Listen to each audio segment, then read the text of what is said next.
समझ नहीं आ रहा अपने सैलरी इंक्रीमेंट का क्या करूं। बेटा इतना क्या सोच रहा है? अपने म्यूचुअल फंड्स के एसआईपी का टॉप अप करा ले। This is the right time. क्या? समझ में नहीं आया। बेटा इतना क्या सोच रहा है? अपने म्यूचुअल फंड्स का एसआईपी टॉपअप करा ले। This is the right time. अब समझा।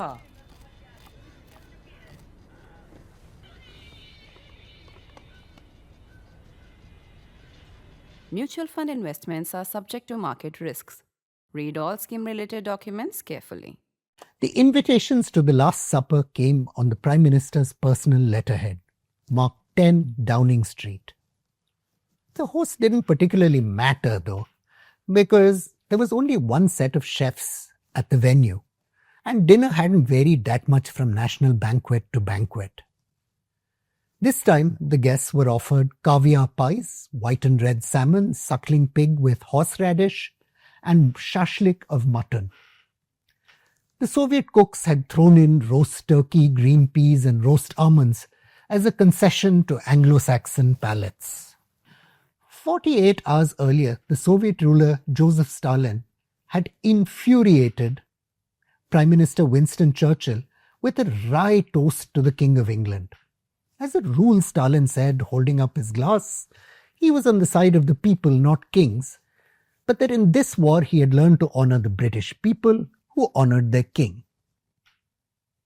This time, as the guests waited for their caviar pies, the Prime Minister had his revenge. He raised his glass to the health of His Majesty the King, the President of the United States, and the President Kalinin of the USSR, the three heads of the three states. The Prime Minister had two distinguished guests at his table and had found a way to toast only one of them. "Keep right on the end of the road," sang Churchill afterwards. Stalin looked puzzled. "Tell your chief," President Franklin Roosevelt told Stalin's translator, "that this singing by the Prime Minister is Britain's secret weapon." And thus, after that party, was our new world born. Or so the story goes anyway. Hi and welcome to this episode of The Print Explorer. I'm Praveen Swami, a contributing editor at The Print.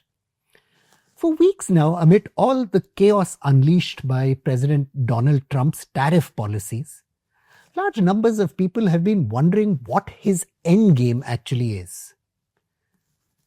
One thesis is that it isn't about economics or trade or the budget at all. Will Dunn writes in the New Statesman that the real game is to show what a tremendous thing American power is and how much pain its use can inflict to coerce other nations into falling in line. Okay, you might ask, but fall into line with what? The thing Trump really wants, commentators like Othon Leon believe, is a new version of Yalta, the 10-day conference held 80 years ago from the 4th of 11th to February 1945. At that conference, the three great victorious powers of the Second World War carved up Europe and arrived at some of the guiding principles and institutions that would shape the course of the world after it. In its most crude form, you might think of a new Yalta like this. Trump at some fantastic dinner at Mar-a-Lago says, "Vladimir Vladimirovich Putin, you keep Ukraine and the Baltics, but I get Greenland and Canada. And Xi Jinping might get Taiwan in return for the Panama Canal of Mexico or a monopoly in Central Asia and Africa." This is all fantasy, of course, but the point is there are serious people who think this is how the post-globalization world might be ordered by Trump and other world leaders. The part of the story people mostly forget, though, is that Yalta failed. The historian Serhii Plokhy points out, I quote, "The big three could reach tactical agreements by avoiding the problems that divided them, but that was hardly the same thing as solving them. The outcome was the Cold War, which, as we all know, was a very hot war, involving millions of deaths in countries across the world." And so today we'll be looking at Yalta and why things unraveled so soon after a conference that was meant to have settled everything. There were very many issues at Yalta, but three were to prove key: the structure of power in the United Nations, the fate of Germany, and the balance of power in Europe. From their car windows, the guests who arrived at Yalta received a grim reminder that the region, Crimea, had only just been at war. The rolling countryside was littered with burned out tanks and gutted buildings and destroyed German freight trains that had been abandoned and burned by the Nazis in their retreat, wrote one diplomat. There was little left in Yalta bar the one-time Russian imperial palaces which now hosted the three delegations. And even those were brought up to shape only because of the last-minute efforts by the Soviet Secret Service, the NKVD. The idea of the conference had been proposed by Churchill in the summer of 1944, and he suggested nicer places like Casablanca, Rome, or Tehran. A few days before Churchill wrote to Roosevelt proposing the conference, the Red Army had just taken Vilnius, the capital of Lithuania. The Red Army had also crossed its pre-war borders across the front and were closing in on Central Europe. Churchill sought a Western offensive into the Balkans to close them off to the Soviets and begin a negotiation on Eastern Europe's future. Looking back, it's interesting to note that Churchill almost did not make it to the conference. Flying with his entourage on a fleet of 3 DC-3 aircraft, Churchill landed in Malta on January 29, 1945. Tragically though, one of the other two planes never made it. 3 Foreign Office officials and an aide-de-camp to the chairman of the Chiefs of Staff were among those killed when that third DC-3 overshot the runway at fog-bound Malta. For his part, Stalin had dug in his heels on holding the conference on the Black Sea resort. In part perhaps because of his well-known fear of long air journeys, but also because the venue involved long delays in planning, which meant time was in his side. Things were in fact going exceptionally well for Stalin. Led by the legendary Marshal Georgy Zhukov, Soviet forces had massed at the Oder River, just 70 kilometers from Berlin. The process of getting there had involved the destruction of 45 German divisions and the capture of close to 100,000 prisoners. For their part, though, the Allies had just begun to recover from the debacle inflicted on them by the surprising Nazi counter-offensive in the Ardennes in France. And even British military commanders were unwilling to support their Prime Minister's calls for opening a new front in the Adriatic. Likely, Stalin's generous offers of help to the Allies and the contempt he expressed for Nazi generals and soldiers were meant to send a message.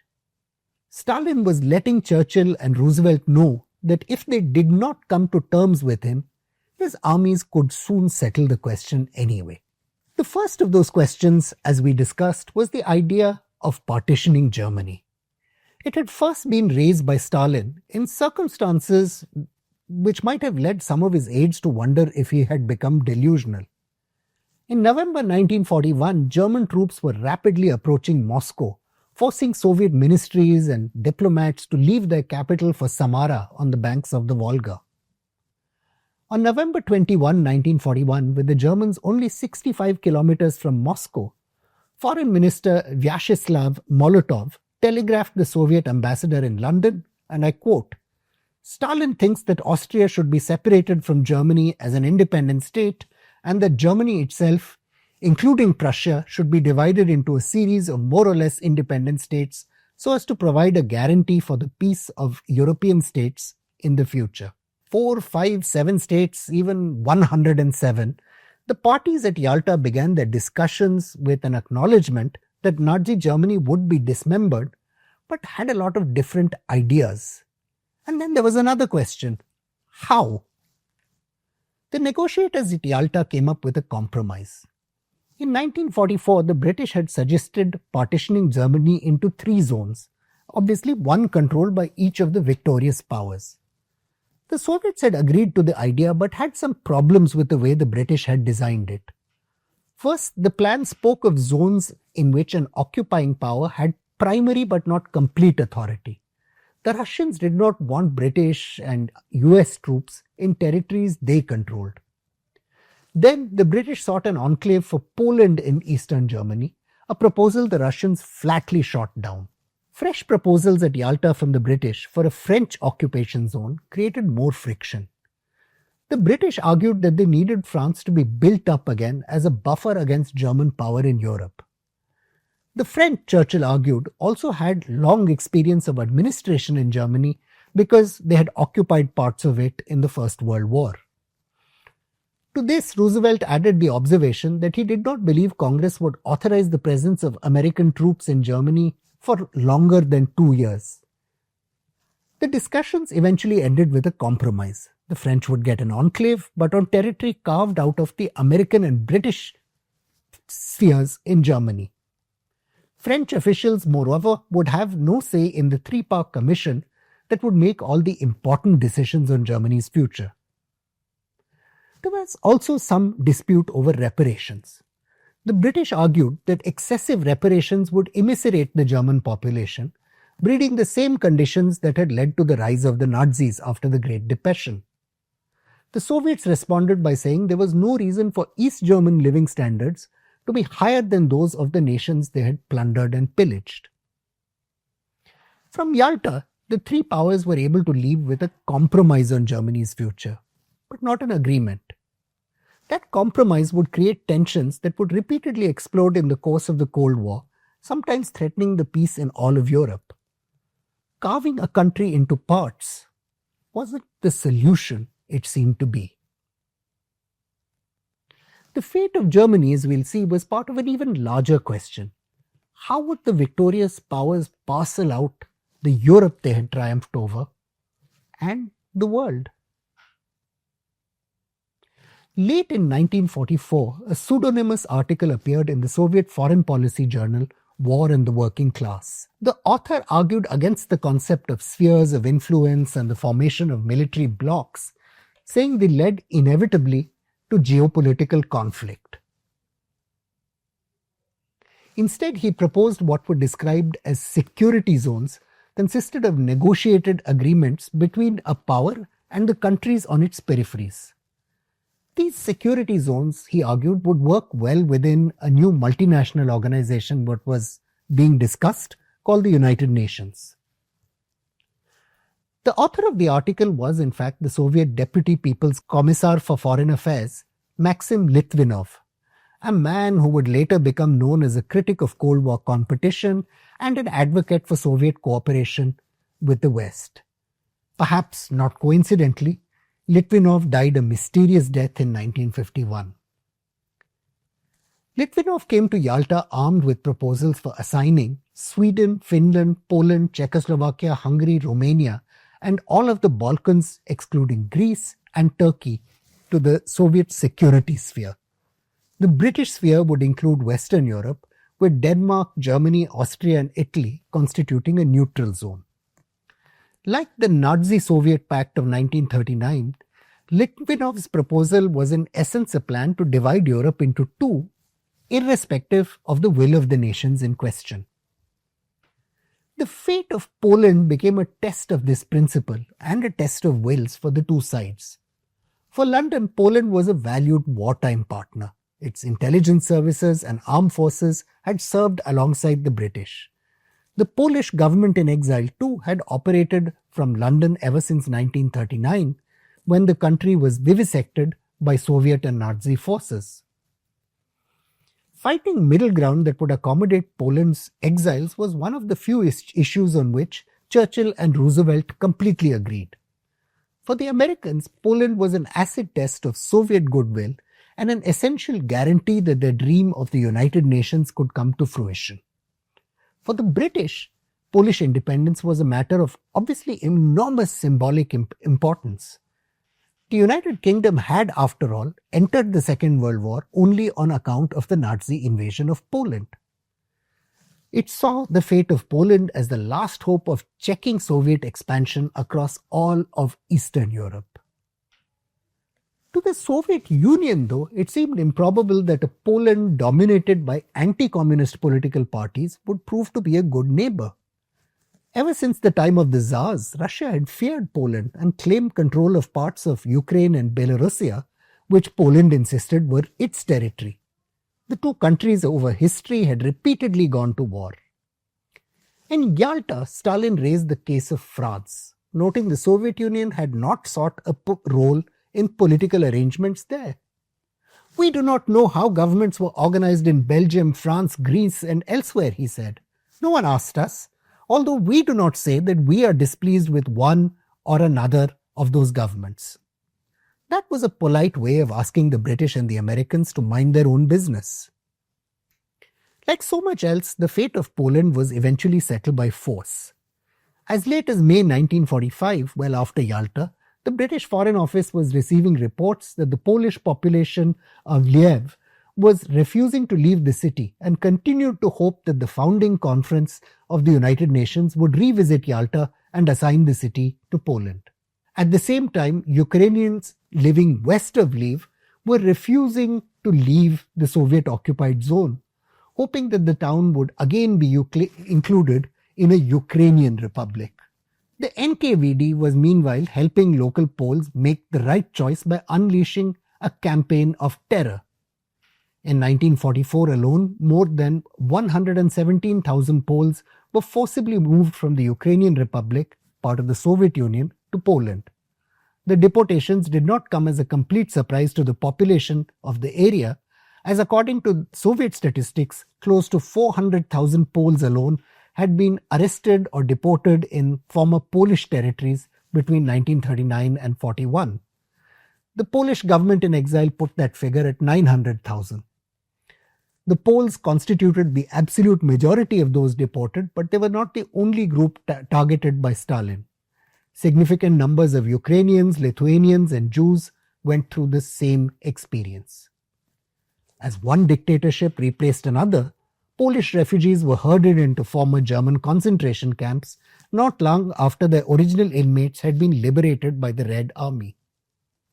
Some Lviv Poles found themselves in Majdanek, the former Nazi forced labor camp on the outskirts of Lublin, where some 60,000 Polish Jews and 20,000 ethnic Poles were murdered between 1941 and 1944. A report received by the Polish government in London in September 1944 described the situation as follows. The Lviv district is being rapidly emptied of its Polish population and being replaced by Soviet nationals. Poles conscripted up to the age of 36 are being sent to Yaroslavl and thence to Majdanek, where they exist in indescribable poverty, starving behind wires and under Soviet guard. Looking back at Yalta, this much is clear. Faces might have changed, language might have changed, but the nature of power hasn't. The big debate on the third issue, the setting up on the United Nations, was how much power big powers should have relative to small nations. To Stalin, it seemed absurd that the three great powers which had been forced to shed blood to liberate occupied nations were now receiving scoldings for failing to take into consideration the rights of small nations. The small nations hadn't fought, they hadn't paid in blood. The Soviet leader likely had France on his mind and perhaps China. The weak, he believed, ought have no place at the table. For Churchill, though, this seemed too narrow-minded. He argued that the great nations of the world should discharge their moral responsibility and leadership and should exercise their power with moderation and great respect for the rights of smaller nations. This, of course, made strategic sense for England. Allies like France, after all, were key to protecting England from a strong German army of the future. To make his point, Churchill paraphrased from the playwright William Shakespeare's play Titus Andronicus. I quote, "The eagle should permit the small birds to sing, and care not wherefore they sang." Even if this sounds very nice for small birds, Churchill probably knew his quote wasn't what Shakespeare actually wrote. Tamora, the wife of the Roman Emperor Saturninus in the play, tells her husband, who fears a revolt, I quote, "The eagle suffers little birds to sing, and is not careful what they mean thereby, knowing that with the shadow of his wings he can at pleasure stint their melody." In other words, let them sing because you can snuff out their song anytime you want. For Stalin, to put it simply, the core concern about the United Nations was preventing it from becoming an anti-Soviet gang-up. First, there was the question of entry. There were obviously more countries influenced by the West than by the Soviet Union. Then, on the proposed Security Council, the Soviet Union would be in a minority of one. Remember, China had not yet had its revolution, and its government was closely allied to the United States through the Second World War. Among other things, Stalin proposed giving membership to 2 Soviet republics to balance things out. This idea surprisingly won support from Churchill.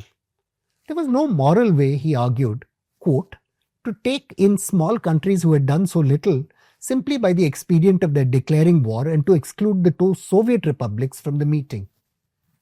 Then came the question of why countries such as Argentina and Turkey, which had never declared war on Germany or fought in the Second World War, ought have a seat at the table in the first place. For days, the leaders went back and forth on these questions. Finally, the scholar Irene Kuzigu records, the Soviets agreed to join the United Nations because of a secret understanding of a voting formula that we've become very familiar with. This formula gave a veto power for permanent members of the Security Council, ensuring that any great power could block any unwanted decision. The Soviets might be alone, but one in this setup was good enough. Little imagination is needed in retrospect to see how ineffective Yalta was in willing a new world order into existence. Yes, the United Nations did emerge, but it became a stage for Cold War tensions, completely unable to maintain the peace. The institution remains paralyzed even today by the superpower veto. And more important, Yalta did nothing to stop the splintering of Europe into 2 Cold War blocs. The Berlin crisis of 1958-1961 led the 2 superpowers to the edge of war. Even by 1950, the 2 superpowers were fighting through proxies in the Koreas, an issue, by the way, they brushed over at Yalta and left aside as not very important. There are many hypotheses for why things happened the way they did. The scholar Russell Buhite argues that heads of state make for poor diplomatic negotiators, with neither the patience nor breadth of knowledge needed for effective engagement. Likely, the truth is that history isn't very amenable to management by negotiators and efforts to make it fit into neat boxes.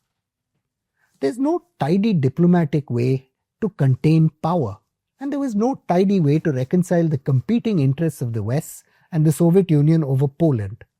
There wasn't some clever solution which could have created a United Nations power structure that was acceptable to all. Yes, some kind of peace was maintained during the Cold War, but that wasn't by Yalta. It was by the terrifying power of nuclear weapons and the risk that both powers would annihilate themselves if they chose to go to war.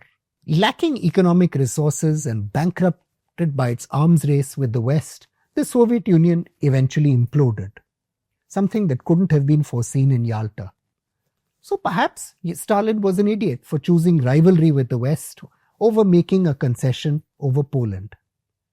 Then again, today a proud independent Poland is Russia's principal adversary in Europe and its tormentor over Ukraine. So perhaps Stalin wasn't an idiot, just clear-sighted about the real nature of threats to his country. Even hindsight isn't helpful sometimes, you see. But I think it's clear that Donald Trump's hopes that the superpowers can collaborate to run the world together is a fantasy, not a policy. The truth is, the superpowers never ran the world in concert, nor respected any red lines they thought they could get away with crossing. They certainly didn't work together for mutual benefit. There's no reason to believe that if that is what Trump believes, that a new Yalta will be any more successful than the old one.